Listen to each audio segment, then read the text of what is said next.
Hello, BookTube, and welcome back. I'm gonna. The lighting is a bit off here. I don't know what's wrong with it. I mean, I could try and fix it, but I'm just far too lazy. Um, I'm back to do another sort of book review. My opinions of a book. That's what it really is, and a quick synopsis of the book too.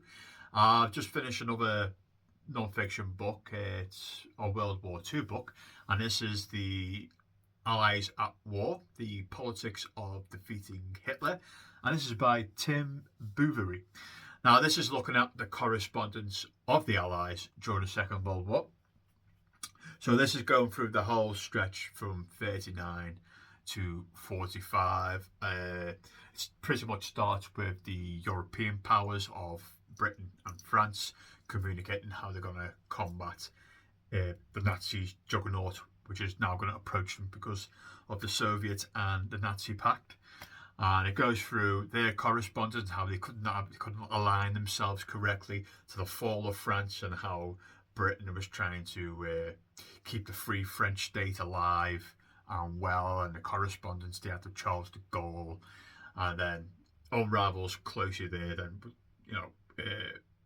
with the Nazis finally tearing up the peace treaty with Stalin when the British wouldn't surrender, and then it's Churchill trying his best to get Stalin on his side, and it's all the major players throughout the Second World War. So when the Japanese attack the Americans, it's how Roosevelt dealt with Churchill and Stalin. The primary focus is on the big three, so it's Stalin, Churchill, and FDR. So they're the three primary characters in this book, but also covers the minor characters, like I mentioned, with Charles de Gaulle. It also mentions the leaders in China when they're fighting back the Japanese, other European smaller countries, also the likes of the Greeks and the Dutch. And what it really is fascinating in this book as well. I've read sorts of books like this in the past. I mean, I've got the Kremlin Letters up there, which covers this kind of territory, but this is kind of like new and up to date, and how principally it was like FDR and Churchill at the start, and then it was pretty much FDR trying to push Churchill to one side so we could just have that straightforward correspondence with Uncle Joe, as they called him, because FDR was a bit naive towards Russia, where Churchill was more willing to fight the cause, especially with Poland, which is mentioned because Stalin basically took Poland. We didn't want any kind of Allied pressure to give the Free Poles their governments. No, he wasn't going to have that. So loads of juicy stuff in here. Allied hypocrisy is rife in this book. How they all lie to each other. Great mistrust, not only between FDR and Stalin and Churchill and Stalin, again because they're the big three, but also how the British and Americans really struggle to see eye to eye, because the Americans kind of saw us we're trying to protect our empire rather than really focusing on beating the Nazis. And also the British kind of looked down at the Chinese leadership as well, and how FDR were really trying to prop them up and put them into a big five, which included the big three and French and the Chinese. So it's all this good stuff, and the right Tim Bouverie has really done an excellent job here. It's fantastically researched, and it's written with love, as I like to say. This is an immensely readable World War II, because you get all the juicy stuff. There's some funny parts as well of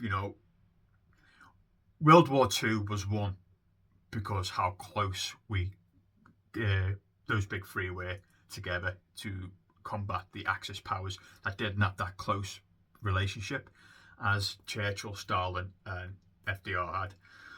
But did he do each other's heads in? Which with free egos like that, you pretty much understand. But Tim Bouverie he's well researched. It's incredibly you'll absolutely just attack this and destroy, within a couple of days. It's immensely readable. I mean, as I mentioned before, you got the Kremlin. I've got the Kremlin letters up here, which is sort of the same theme of the correspondence between the Allies, and that's a really dense book, hard to get through. But this one, I mean, it's still sizable, 400 to 500 pages, but when you fly through it, and I do love the way that it just doesn't focus on the big three. As I said, he also brings in the smaller correspondence with the Free French and the Chinese and all the other states trying to fight back against the Nazis. So this is well worth reading. If you're into your history, definitely, and I'd say if it would be to read of like a overarching history of the Second World War before you jump into this, so you know what's going on in the background, because he does mention like the major battles like Operation Barbarossa and the Battle of the Atlantic, and some of the Pacific battles like with the Americans and the Japanese. But read like an overarching, like a Max Hastings book about World War II, and then quickly jump into this, because he's done a really good job. And if you're looking for some easily digestible military fiction, non-fiction, then pick this book up, because it is, especially if you're into your World War II history and you've not read it, go and pick it up. It's an immensely enjoyable read. And that's it, folks. I'll see you soon. Bye.